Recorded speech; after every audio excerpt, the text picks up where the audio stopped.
আল্লাহর হাবিব সাল্লাল্লাহু আলাইহি সাল্লাম মক্কা শরীফ পরামর্শ বসলেন সাহাবীদেরকে নিয়ে সাহাবায়ে কেরামকে নিয়ে নবীজি মক্কা শরীফ হেরেমের মধ্যে পরামর্শ বসলেন। কি পরামর্শ? এই যে কোরআন আল্লাহ পাঠাইতেছে, ডেলি 1 আয়াত 2 আয়াত 1 সূরা 2 সূরা করে আল্লাহ পাঠাইতেছে, এটি তো মুখস্থ করা লাগবে, লেখা রাখা লাগবে, এটি শিখা রাখা লাগবে, নতুবা কোরআনের আয়াত হারায় যাবে। এই জন্য আল্লাহ নবী বললেন, আমার একটু জায়গা দাও তোমরা, এই জায়গার মধ্যে আমি মাদ্রাসা বানাবো, আর এখানে আমি নবী এদেরকে আলেম বানাবো। জোরে কোন সুবহানাল্লাহ। জায়গা কে দিবে? নবী জায়গা চাইছেন। হযরত যায়েদ ইবনে আরকাম রাদিয়াল্লাহু তাআলা আনহু রসুলের দুঃসম্পর্কে ফুফাতো ভাই লাগে। কি ভাই লাগে? ফুফাতো ভাই লাগে হিসাবে যায়েদ ইবনে আরকাম দাঁড়ায় কই, ইয়া রাসূলুল্লাহ কতটুক জায়গা লাগবে? আমি একটু মাদ্রাসা বানাইয়াম, আমি আলেম তৈরি করব, এই জন্য একটু জায়গা দাও। যায়েদ ইবনে আরকাম কয়, কিছুদিন আগে আমার আব্বা ইন্তেকাল করছেন, আমার আব্বার নাম হইল আরকাম ইবনে আবিল। এই আরকাম ইবনে আবিল মারা গেছে, উনি একটু গড় দুয়ার হয়ে গেছে, এটা আমি ওয়ারিশ সূত্রে পাইছি, আমি এখনো ঢুকি নাই। আপনার জায়গা লাগবো, জায়গা শুদ্ধা, ঘর শুদ্ধা, আমি আপনাকে দিয়ে দিলাম, আপনি মাদ্রাসা বানান। হযরত যায়েদ ইবনে আরকাম রাদিয়াল্লাহু তাআলা তখন এ দারে আরকামটা নবীরে দিয়ে দিলেন, দিয়ে বললেন, এই নো আপনি মাদ্রাসা বানান হুজুর, গড়টাও দিয়ে দিলাম, জায়গাটাও দিয়ে দিলাম, ইসলামের জন্য, মাদ্রাসার জন্য। সুবহানাল্লাহ। এটা সফা পাহাড়ের পাশেই ছিল জায়গাটা। আল্লাহ নবী সাল্লাল্লাহু আলাইহি ওয়াসাল্লাম সেখানে মাদ্রাসা বানাইলেন। প্রিন্সিপাল হইল রহমাতুল লিল আলামিন নিজে, বলেন আল্লাহু আকবার। ছাত্র হইল সাহাবায়ে কেরাম। ছাত্র কি? সাহাবায়ে কেরাম। আমার সিলেবাস হলো কোরআন এবং সুন্নাহ। সিলেবাস কি? কোরআন এবং হাদিস হলো সিলেবাস। ছাত্র হলো সাহাবীরা, আর টিচার হইলেন স্বয়ং মুহাম্মদুর রাসূলুল্লাহ। যেরকম সুবহানাল্লাহ। চলতেছে লেখাপড়া, 13 বছর পড়াইছে। কয় বছর? দীর্ঘ 13 বছর পর্যন্ত আল্লাহর হাবিব সাল্লাল্লাহু আলাইহি সাল্লাম ওই মাদ্রাসায় সাহাবায়ে কেরামকে পড়াইছেন। অনেক সাহাবী কোরআনের হাফেজ হইছে, অনেক সাহাবী কোরআনের আলেম হইছে, কোরআনের মুফাসসির হইছে। নবীজি দারে আরকামের মধ্যে সাহাবায়ে কেরামকে আলেম বানাইছেন। এর 13 বছর পর নবীজি কাফেরদের অত্যাচার সইতে না পেরে আল্লাহর হুকুমে হিজরত করে চলে গেলেন মদিনায়। কোথায় গেলেন? মদিনায়। মদিনায় যাওয়ার পর সেখানে একটু জায়গা খুঁজলেন মাদ্রাসা বানানোর জন্য। দারে আরকাম থেকে তিনি মদিনায় চলে গেছেন। মদিনা শরীফ যাইয়া তিনি প্রথম মসজিদ বানাইছেন, মসজিদে কোবা। কি বানাইছেন? মসজিদে কোবা। এরপরে বানাইছেন মসজিদে নববী। মসজিদে নববী বানানোর পর এরপরে নববীর ভিতরে মাদ্রাসা বানাইছেন, মাদ্রাসা তো সোফা অথবা দারুস সুফা নামক মাদ্রাসা সেখানে তৈরি করলেন। এগুলো সব ছিল কওমি মাদ্রাসা। জোরে কোন সুবহানাল্লাহ। খুব খেয়াল করে বুঝছেন মুসলমান ভাইরারে আমার, অত্যন্ত মনোযোগ দিয়ে শুনবেন। নবীজি 2টা মাদ্রাসা বানালেন, একটা মক্কায় বানালেন এর দারে আরকামে, আর একটা মদিনায় বানালেন মসজিদ নববীতে। 2টা মাদ্রাসা বানাইছেন। মক্কাটার মধ্যে উনি টিচারি করছেন 13 বছর, মদিনার মধ্যে টিচারি করছেন 10 বছর। 23 বছর পরে নবীজির তিরোধান হয়ে যায়, দুনিয়া ছেড়ে তিনি পরপারে চলে যান। এই যে নবীজির মাদ্রাসা, নবী প্রথম মক্কায় বানাইছেন, একটা জায়গা কালেকশন করছেন, টাকা পয়সা কালেকশন করে মাদ্রাসা বানাইছেন। এরপরে মদিনায় বানাইছেন। নবীজির ইন্তেকালের পরে হযরতে আবু দারদা রাদিয়াল্লাহু তাআলা আনহু সিরিয়ার রাজধানী দামেস্ক, সিরিয়ার রাজধানী কি? দামেস্কের ভিতরে তিনি কওমি মাদ্রাসার 3 নম্বর শাখাটা বানাইছেন। এটা কি প্রতিষ্ঠাকারী ছিলেন হযরতে কি আবু দারদা রাদিয়াল্লাহু তাআলা আনহু। উনি একজন সিনিয়র সাহাবী। সুবহানাল্লাহ। আবু দারদা সিরিয়ার রাজধানী দামেস্কে 3 নম্বর কওমি মাদ্রাসা শাখা বানাইলেন। এরপরে হযরতে আব্দুল্লাহ ইবনে মাসউদ রাদিয়াল্লাহু তাআলা আনহু ইরাকের শহর কুফা নগরীতে কওমি মাদ্রাসার 4 নম্বর শাখা বানাইলেন। এটার প্রতিষ্ঠাতা হযরত আব্দুল্লাহ ইবনে মাসউদ রাদিয়াল্লাহু তাআলা আনহু।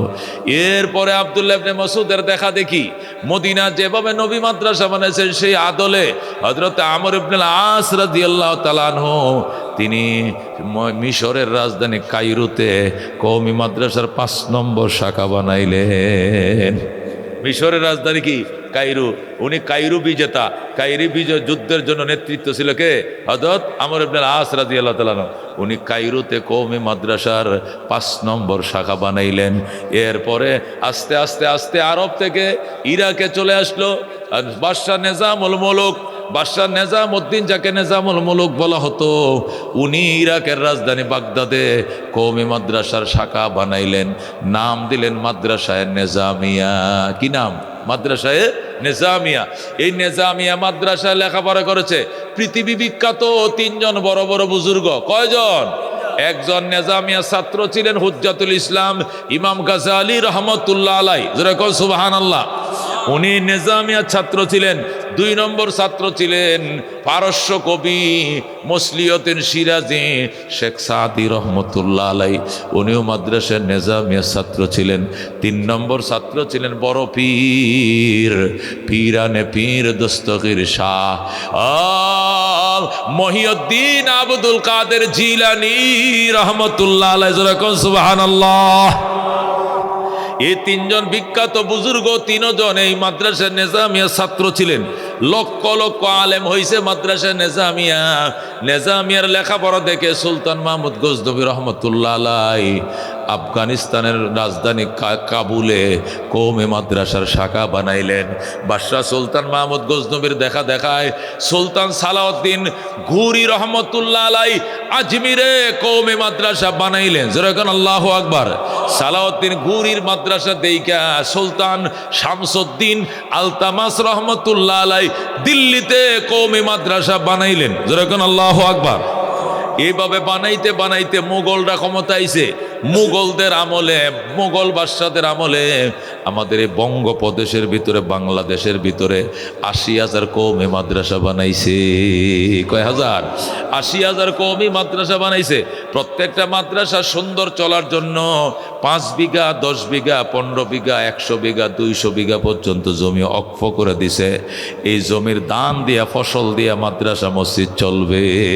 এটা মুঘলরা এইভাবে মাদ্রাসা বানাইছে 80,000। জোরে করে আল্লাহু আকবার। যখন বঙ্গপ্রদেশে 80,000 কওমি মাদ্রাসা হইছে, তখন ওই ব্রিটিশ লাল কুত্তার দলেরা ওদের মাথা নষ্ট হয়ে গেছে, সর্বনাশ। মদিনার ইসলাম গেছে ইরাকে, ইরাকের ইসলাম আইছে দিল্লিতে, দিল্লির ইসলাম আইছে বাংলাদেশে। এখন তো সব মুসলমান জায়গা যাবে, মুসলমান শক্তিশালী হয়ে যাবে। এই জন্য ইস্ট ইন্ডিয়ান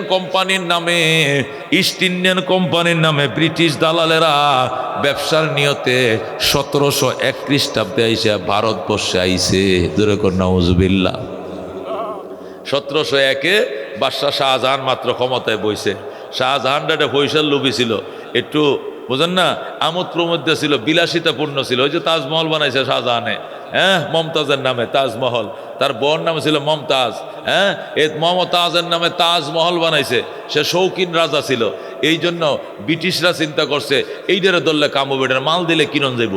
তখন ব্রিটিশরা আসছে, আইসা 1701 খ্রিস্টাব্দে শাহজাহানকে টাকা দিয়ে ম্যানেজ করছে। ডাক দিয়ে কয়, শাহজাহান, আপনার দেশে শ্রমিক আছে, আপনার দেশে খোলা জমি আছে, ফাঁকা জমিন আছে, ভারতবর্ষে অনেক জমি আছে, এবং আপনার দেশে কি আছে, বেকার শ্রমিক আছে।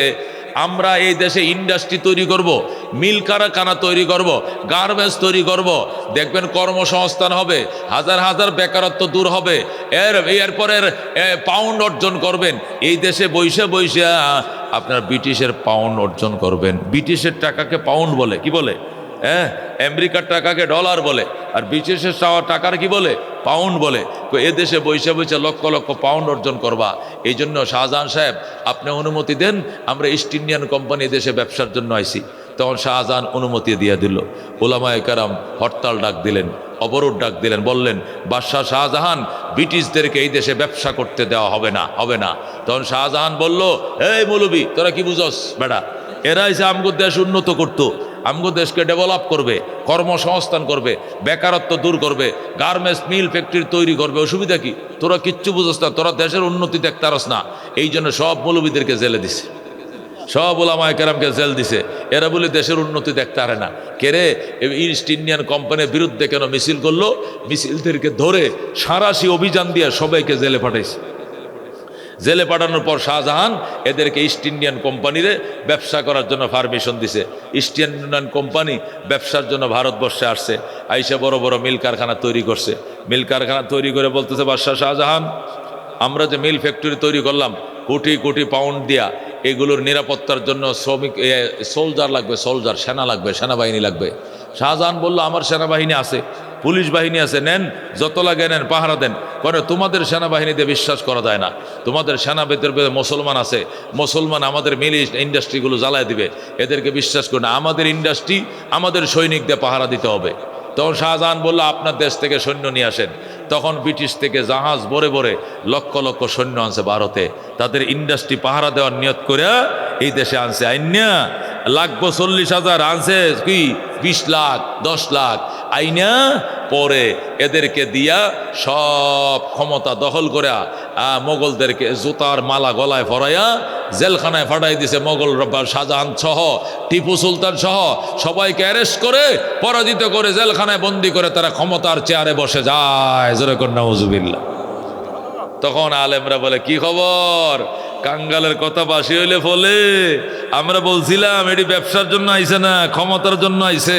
শুধু ক্ষমতা না, এরা ক্ষমতা বসবে, মসজিদ ভেঙ্গে দিবে, মাদ্রাসা গুড়িয়ে দিবে, অক্রিয় সম্পত্তি রাখবে না, সব ধ্বংস করে ফেলবে। যেই কথা সেই কাজ, এরা ক্ষমতায় বসে গেছে। শাহজাহান ক্ষমতার থেকে নেমে ফেলছে, টিপু সুলতান নেমে গেল, রাজারা পরাজিত হয়ে গেল, তারা ক্ষমতায় বসলো। ক্ষমতায় বসার পর এখন মসজিদ ভাঙ্গা শুরু হয়েছে, মাদ্রাসা ভাঙ্গা শুরু হয়েছে। আইসে তারা কোথায় আইসে, আইসে ধরেন কালীর বাজার ফাতেমানগর আইসে। আইসে বলতেছে ব্রিটিশ জেনারেলরা আসছে, হিন্দুরা আনছে, এদেরকে হিন্দুরা আনছে। দেখেন স্যার, এত বড় একটা কালীর বাজার, এটার নাম দিয়েছে ফাতেমানগর। আমরা করে নামটাই বদলাইছে এরা। ব্রিটিশ আইসে আয় কো আচ্ছা এই বাজারে মসজিদ কটা, কয় 3টা, মন্দির কটা, কয় নাই, কয় একটা মসজিদ ভাঙ্গে মন্দির বানাও। যেরকম নাউজুবিল্লাহ, এই 3টা মসজিদ ছিল, 2টা মসজিদ রাইকা আর একটাকে মন্দির বানায় দিছে। গেল আচ্ছা ঠিক আছে, মানাইছেন। 5 বছর পরে আবার আইছে, হিন্দুরা আবার যায় ওই ব্রিটিশ সেনাকে আনছে, আইনে করতেছে দেখেন 2টা মসজিদ আর একটা মন্দির, এটা হয় না, মসজিদও একটা থাকবে মন্দিরও একটা থাকবে। আর একটা মসজিদ ভেঙে দিচ্ছে, ভেঙে দিয়ে বলছে এই বাজারে এই মাথা থাকবে একটা মন্দির, এই মাথাতে একটা মসজিদ। কিছুদিন পরে আবার আসছে ব্রিটিশ জেনারেলরা, আইসা বলতেছে মসজিদে তো ঘন ঘন দরকার নাই, শুধু মন্দির থাকবে, মসজিদ যায় ওই যে বইলোর বাজারে যায় আপনারা নামাজ পড়বেন, এই না মসজিদের কোনো দরকার নাই। মসজিদ ফাতলা পাতলা, এইভাবে সমস্ত লক্ষ লক্ষ মসজিদ মাদ্রাসাকে তারা ধ্বংস করে দিয়েছে। জোরে কর নাউজুবিল্লাহ। এইভাবে ধ্বংস করার পর তখন উলামায়ে কেরাম আন্দোলন সংগ্রাম শুরু করে দিল। বিশেষ করে মাওলানা মাজদুদ্দিন রহমতুল্লাহ আলাই, শাহ ওলিউল্লাহ মুহাদ্দিসের দেহলভী রহমতুল্লাহ আলাই, শাহ আব্দুল আজিজ মুহাদ্দিসের দেহলভী রহমতুল্লাহ আলাই ছাত্র ছিলেন মাওলানা মাজদুদ্দিন রহমতুল্লাহ আলাই। আন্দোলন সংগ্রাম শুরু করে দিয়েছে, ব্রিটিশের চামড়া তুলে নেব আমরা, ব্রিটিশের আস্তানা ভারতবর্ষে হবে না, এই বলে যখন আন্দোলন শুরু করলো, আমাদের মসজিদগুলো আবার বানায় দিতে হবে, আমাদের মাদ্রাসা আবার তৈরি করে দিতে হবে, তখন ব্রিটিশরা পরামর্শ করলো, পরামর্শ করে আমাদেরকে কি করলো, 80,000 মাদ্রাসা ভাঙছে। কয় হাজার ভাঙছে? 1701 খ্রিস্টাব্দে তারা আইছে, 1787 খ্রিস্টাব্দে 87 বছর পরে তারা একটা মাদ্রাসা বানায় দিছে, নাম দিছে কলকাতা আলিয়া মাদ্রাসা। মাদ্রাসা ভাঙছে কয়টা? 80,000। কয়টা ভাঙছে? বানায় দিছে কয়টা? একটা। বানাইছে কওমি মাদ্রাসা, ভাঙছে কওমি মাদ্রাসা, বানায় দিছে কি মাদ্রাসা? আলিয়া মাদ্রাসা। আলিয়া মাদ্রাসার জমিনও তারা কিনে দিছে, বিল্ডিংও তারাই বানায় দিছে, গেটও তারাই লাগায় দিছে, ভর্তির ফি তারাই নেয়, প্রিন্সিপালও তারা।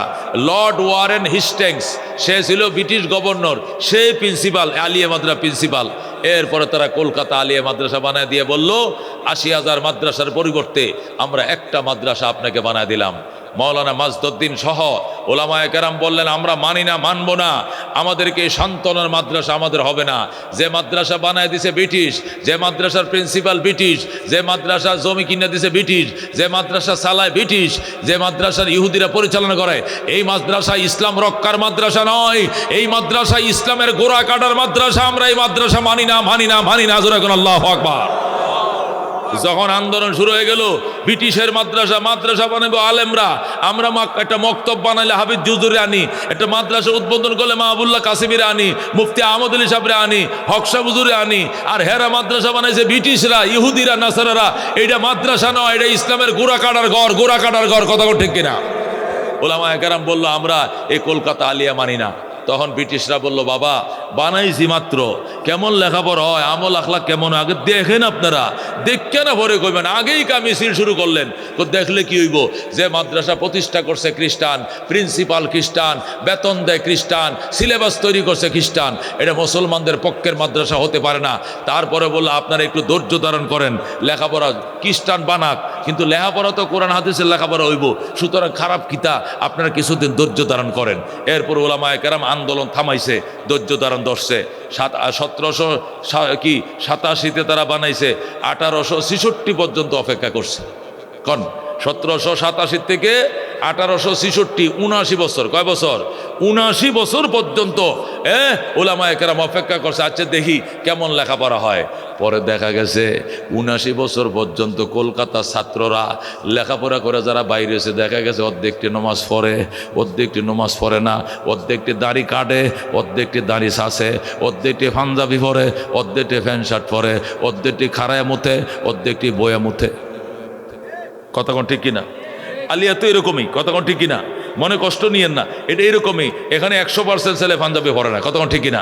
100% ছেলে দাড়ি রাখে না, অর্ধেকটি দাড়ি রাখে 60টা, অর্ধেকটি কাটটিয়া, অর্ধেকটি ক্লিন, অর্ধেকটি একটু দেখা যায়, অর্ধেকটি একটু লম্বাও রাখে, কিছু ভালো রাখে, কিছু কম রাখে, কেউ অর্ধেক রাখে, কেউ করে ক্লিন শেপ করে লায়। কথা কোন ঠিক কিনা? যখন দেখা গেল আমলের অবস্থা ভয়াবহ খারাপ, 100-র মধ্যে 100 লোক আমল ঠিক নাই, 100 লোকের মধ্যে 100 লোকের তেলাওয়াত বিশুদ্ধ নাই, ভালো করে তেলাওয়াত নাই, সহি তেলাওয়াত নাই, সহি আমল নাই, ফায়জামা পাঞ্জাবি নাই। তখন উলামায়ে কেরাম বলল, আমরা এই মাদ্রাসা দিয়ে আমাদের চলবে না, আমাদের ওই নবীর হাতের মাদ্রাসা লাগবে, যে মাদ্রাসা যায়েদ ইবনে আরকামের বাড়িতে নবী প্রথম শুরু করেছিলেন, ওই মাদ্রাসা বানাইতে হবে। যে মাদ্রাসা যায়েদ ইবনে আরকাম বানাইছিলেন, যে মাদ্রাসা আবু দারদা বানাইছিলেন, যে মাদ্রাসা নবী নিজে বানাইছিলেন, যে মাদ্রাসা আব্দুল্লাহ ইবনে মাসউদ বানাইছিলেন, ওই মাদ্রাসা লাগবে। আমাদের কওমি মাদ্রাসা বাংশো, কওমি মাদ্রাসা বানাইতে হবে।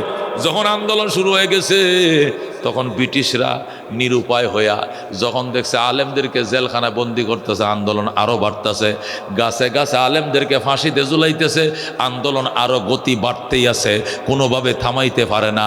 তখন তারা বলল, ঠিক আছে, আপনাদের পছন্দ মতো আপনারা একটা মাদ্রাসা বানাইলো হয় না, আমগরটা যেহেতু পছন্দ হয় নাই, কলকাতা আপনারা আপনাদের মতো ওই নবী যেমনে বানাইছিল ওইভাবে আপনারা আবার কি, নবী তো ফাইতেন না, নবী আমরা ফায়াম, নবীর আমরা স্বপ্ন যুগে হইলেও ফায়াম, ধরে কোন আল্লাহু আকবার।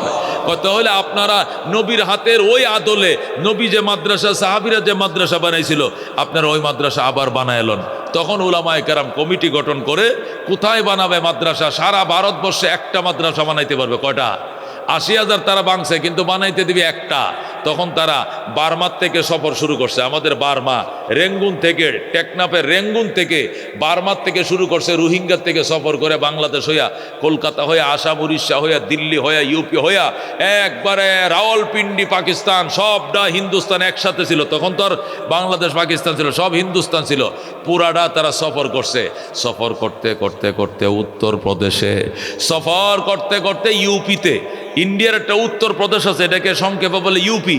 ওই ইউপিতে যাইয়া সাহারানপুর জেলার দেওবন নামক গ্রামের কিনার দিয়ে যখন কাফেলা যাইতেছে, উটের উপরে, ঘোড়ার উপরে সোয়ার হয়ে যখন তারা যাইতেছে, তখন হঠাৎ করে দেওবন নামক গ্রামের পাশ দিয়া, এটা মাটির মসজিদ আছে, ওই পাশ দিয়া রাস্তা দিয়া, কাঁচা রাস্তা দিয়ে তারা যাইতেছে।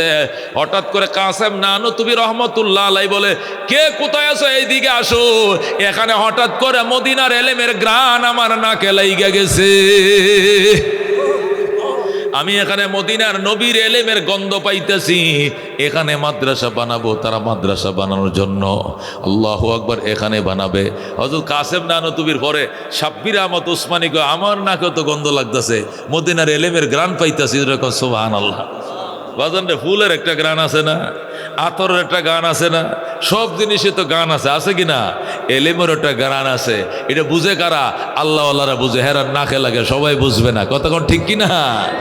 তারা যখন দেখলো এলেমের গান পাইছে, তখন সাব্বির আহমদ উসমানী বললেন, এখানে রাত্রে আমরা থাকবো, এখান থেকে যাব না। রাত্রিবেলা ওই মাটির মসজিদের মধ্যে তারা শুইছে, ইস্তেখারার দোয়া পড়ে শুইছে, সেহরি খাইছে, নফল রোজা রাখবে নিয়ত করে শুইছে, দুরূদ শরীফ পড়ে শুইছে, আল্লাহর হাবিবের উপরে দুরূদ পড়ে শুইছে, সাদাকা করে শুইছে।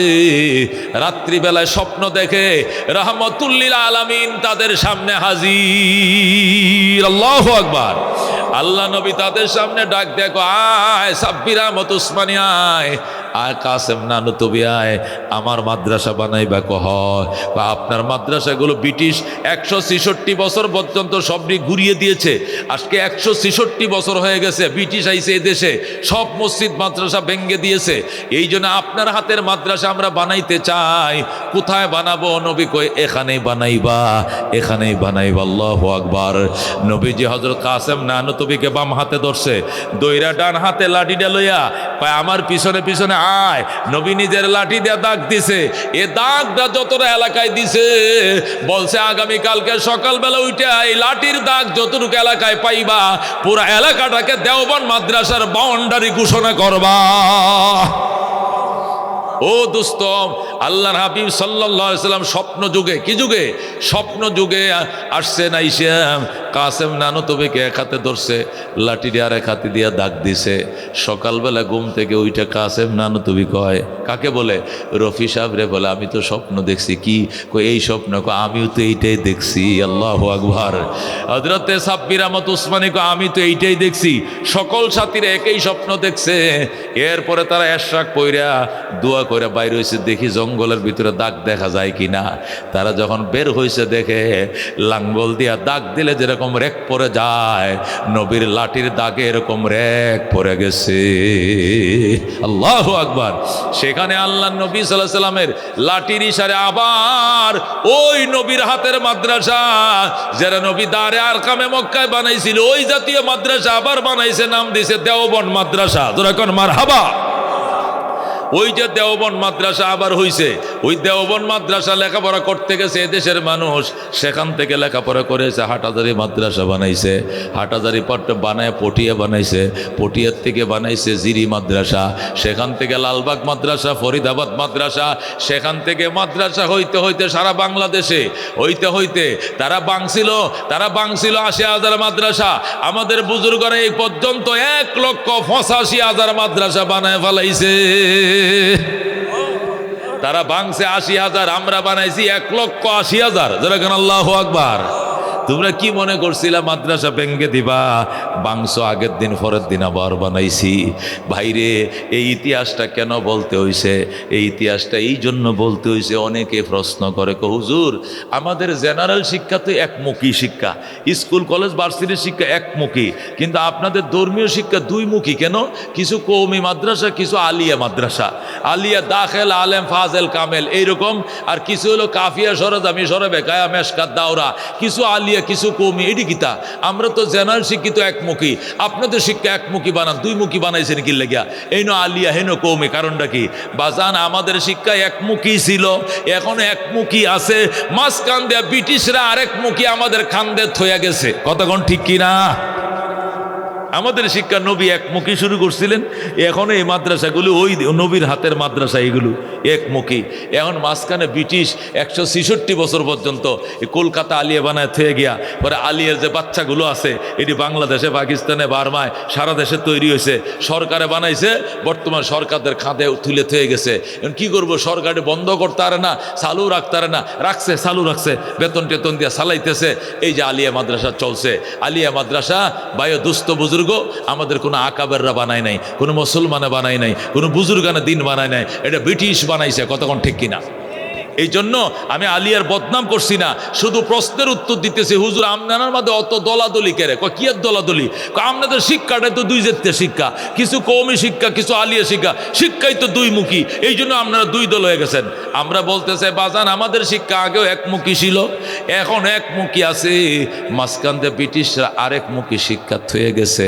এটা সরকারে চালাইতেছে, আমগোর মাথা ব্যথা নাই, আমাদের মাথা ব্যথা হলো নবীর মাদ্রাসা শিক্ষা। কথা ঠিক কিনা? কিনা? এটা কিভাবে চালাইব, সুন্দরভাবে চালাইব। এই জন্য আল্লাহ নবী সাল্লাল্লাহু আলাইহি ওয়াসাল্লাম মাদ্রাসা জমি কালেকশন করে চালাইছেন, মাদ্রাসা বানাইছেন, সাহাবায়ে কেরামকে বানাইতে বলছেন, আর বলে গেছেন কিয়ামত পর্যন্ত আমার দ্বীনের প্রচার এবং প্রসার থাকবে। এই জন্য এই মাদ্রাসাগুলো চলছে বাজান। বাংলাদেশে প্রায় 1,85,000 মাদ্রাসা আছে, 85 লক্ষ আলেম আছে, জোরে কোন সুবহানাল্লাহ। 12 লক্ষ কোরআনের হাফেজ আছে, জোরে কোন আলহামদুলিল্লাহ। 12 লক্ষ কোরআনের হাফেজ আছে, 85 লক্ষ আলেম আছে, জোরে কোন আল্লাহু আকবার। আল্লাহর হাবিব সাল্লাল্লাহু আলাইহি সাল্লামের উম্মত, আমাদের ভাগ্য কত ভালো, উলামায়ে কেরামের অভাব নাই। হাজার হাজার লাখ লাখ আলেম, বিশ্ব ইজতেমায় লক্ষ লক্ষ মুসলমান। এক একটা মাহফিলে আজকে সকালে বইলর মোনাজাত করছে, আমার মনে হয় 50,000 লোক হয়েছে, যেরকম আল্লাহু আকবার।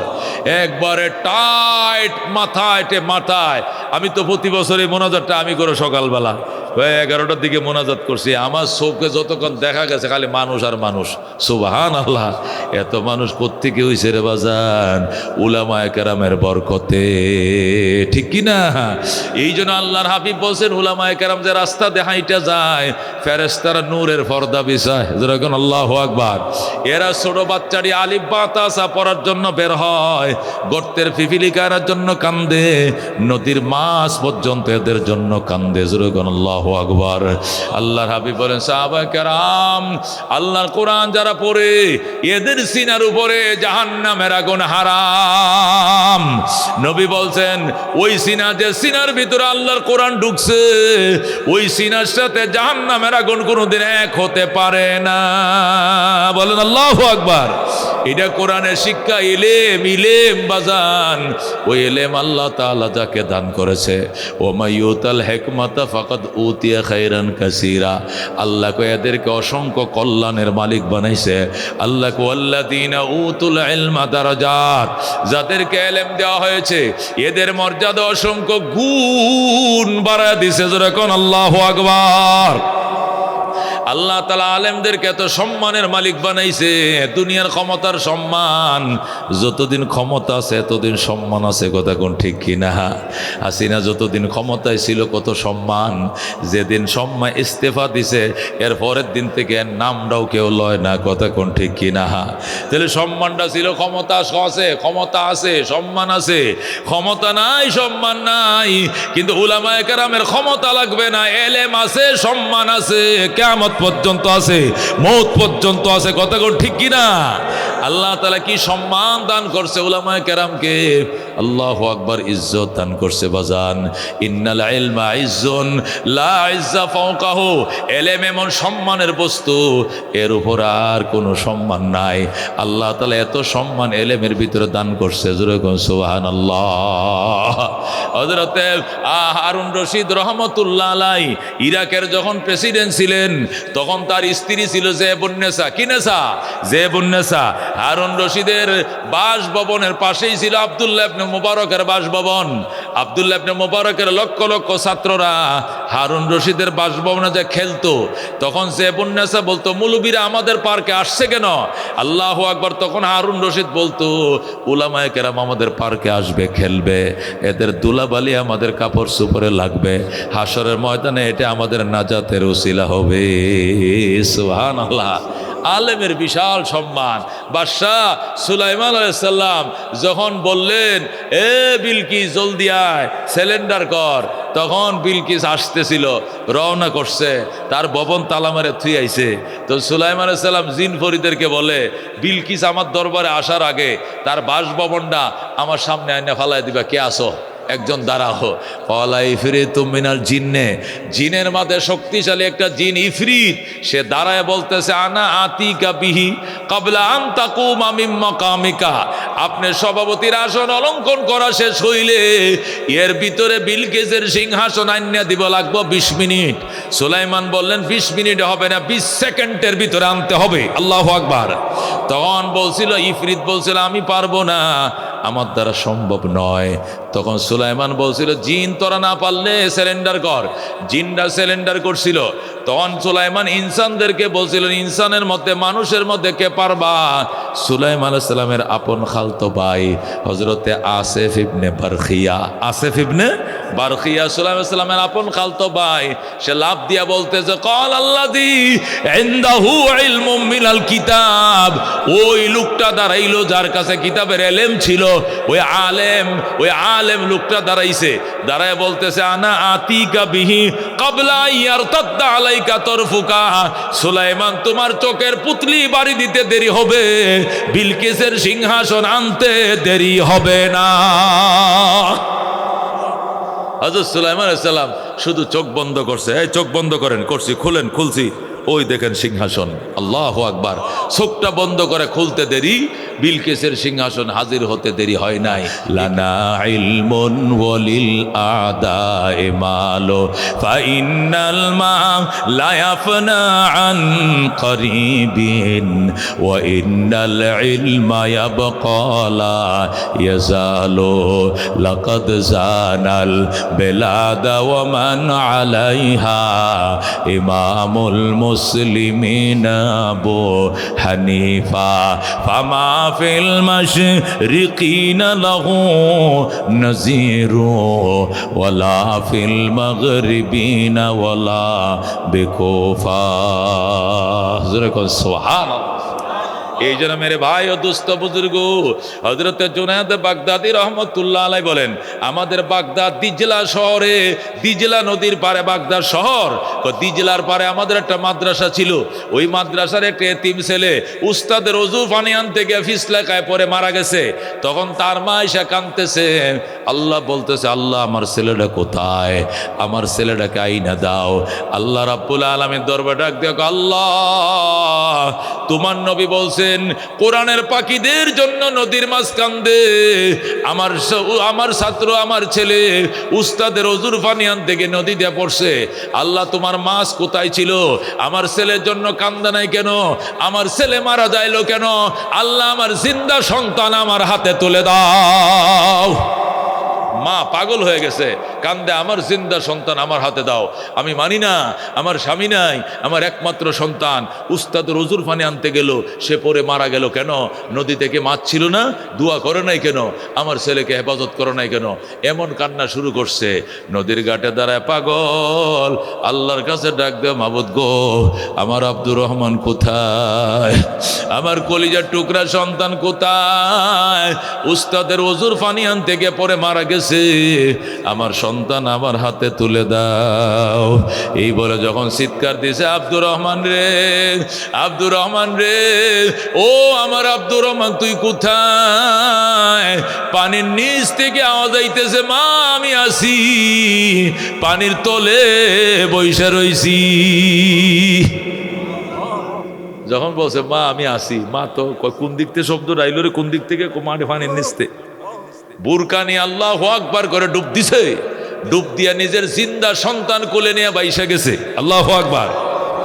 জুনায়েদ বাগদাদী বলেন, আমি অবাক হয়ে গেলাম, এই দৃশ্য জীবনে দেখি নাই। ছেলেটা সকালবেলা ফজরের ওযুর পানি আনতে গিয়া পানিতে পড়ছে, এখন বিকাল বেলায়।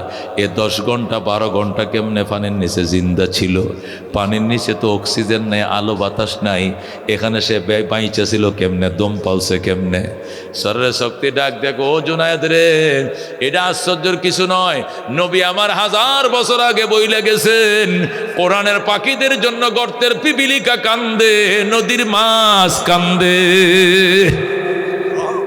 ছেলেটা যখন পানিতে পড়ে গেছে আর শুধু ডুবতেছে, বাসতেছে, পানি খাইতেছে, পেট বড় হইতেছে, তখন নদীর কোটি কোটি মাছ আল্লাহর কুদরতে পায়ের উপরে সজদা করে, আল্লাহ এই ছেলেটা সাঁতার জানে না, তবে কোরআন পড়তে জানে। আল্লাহ কোরআনের পাখির জন্য নদীর মাছ কান্দে। আমরা দিজলা নদীর কোটি কোটি মাছ তোমার দরবারে ফরিয়াদ জানাই, আব্দুর রহমানের জন্য পানির নিচে কুদরতি অক্সিজেন চালু করে দাও। যখন মাছ দোয়া করছে, কুদরতি অক্সিজেন পানির নিচে চালু করে দিছে। আব্দুর রহমান 10 ঘন্টা পানির নিচে ছিল, কোনো অসুবিধা হয় নাই। জোরে কান আল্লাহু আকবার। ও মেরে ভাই ও দুস্থ বুজুর্গ, একে বলে আলেম। আল্লাহু আকবার। জুনায়েদ কয় এটা কেমনে সম্ভব? অসম্ভব কিছু নাই। আল্লাহ নবী বলছেন নদীর মাছ কান্দে, গর্তের পিপিলিকা কান্দে। বাজান রে, তালেব ইলমের জন্য গর্তের পিপিলিকাও কান্দে, ঠিক কি না? নবীজি উস্তাদ, আবু বকর হলো ছাত্র।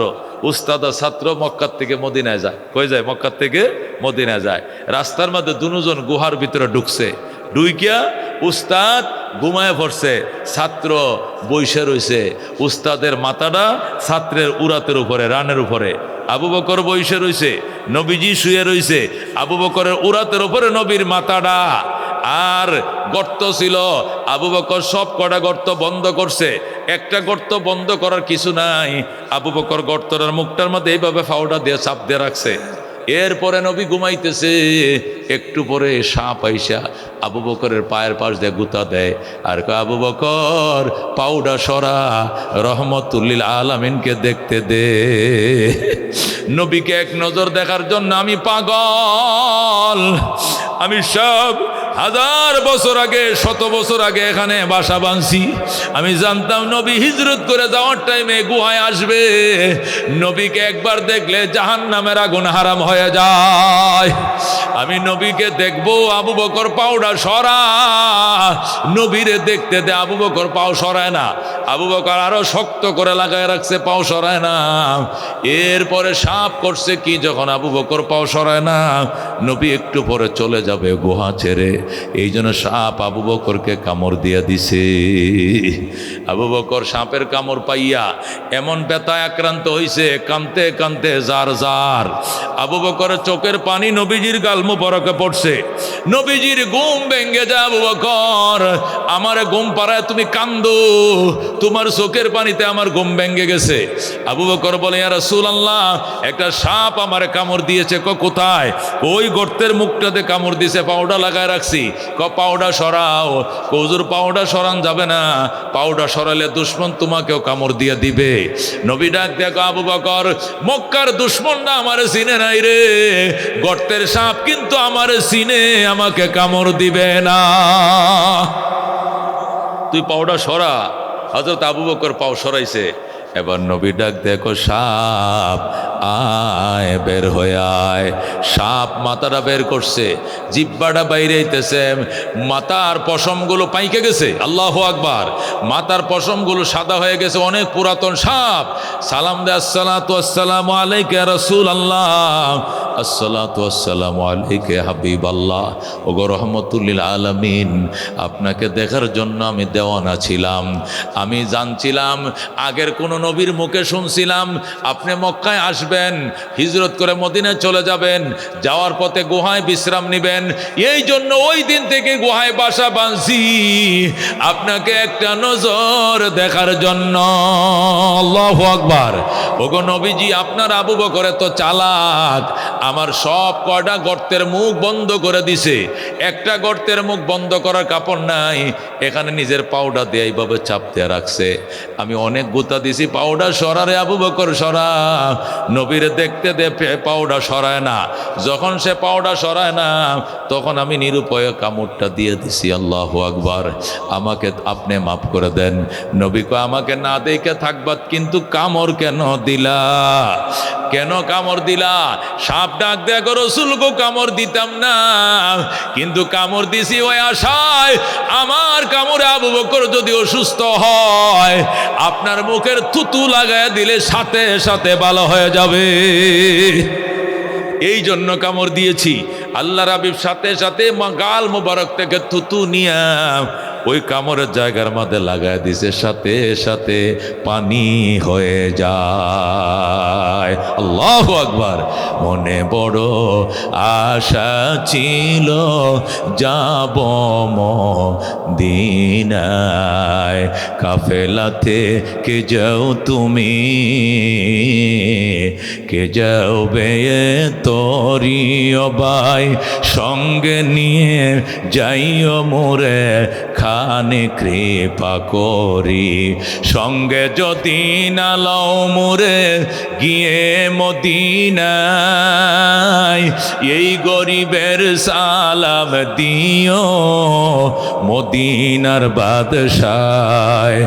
আমার আশা আছে সম্বল নাই, করি কি উপায়, মনে বড় আশা ছিল যাব মদিনায়। আল্লাহু আকবার। নবীর কাহিনী শুনবেন, নবীর কাহিনী শুনবেন। কারা কারা হাত বাড়ান, বাড়ান, বাড়ান, বাড়ান। এই এই আপনি কই যান? হ্যাঁ ভাই সাহেব, আপনি কই যান? বল, যান না, বসেন। মাত্র ওয়াজটা শুরু হয়েছে, হেলা হেলা সালাম ফিরে আসছে, যায় না নামায় মা, হেলো জায়গা। কি সুন্দর লোকটি বই রয়েছে, একটা লোক লড়ে না। আমনে যাইতেছেন, এর হেড পড়তো না, এরকম আরে আমার সাথী যাইতেছে, ওরা আমি একলা যাইতে পারতাম না, অন্ধকারের মধ্যে ভয় পাইয়াম। এই বিহরটার মধ্যে এই ফালসুন কিনলে গিয়া সব ফাফের বাপি আপনি হইবেন, আপনি জেলে। কতক্ষণ ঠিক কিনা? এই জন্য খবরদার যায় না, আমরা একসাথে যাবো। কতক্ষণ ঠিক কিনা? হ্যাঁ, আমি তো আসছি 200 কিলোমিটার 150 কিলোমিটার দূর থেকে। কতক্ষণ ঠিক কিনা? আপনারা বাড়িতে আশপাশ থেকে আসছেন, আমি 150-200 কিলোমিটার দূর থেকে আসছি। প্রতিদিন আমার প্রোগ্রাম। আমি তো কালকে রাত্রে চলে আসছি, সকালে বইল সম্মেলন করছি, এরপরে এখন আবার এক জায়গায় বয়ান করে পরে এখানে আসছি। এরপরে আমার ঢাকা যাব, কালকে মাহফিল শেরপুর বাস স্ট্যান্ড। ঢাকা যায় ক্লাস করে আবার শেরপুর যেতে হবে।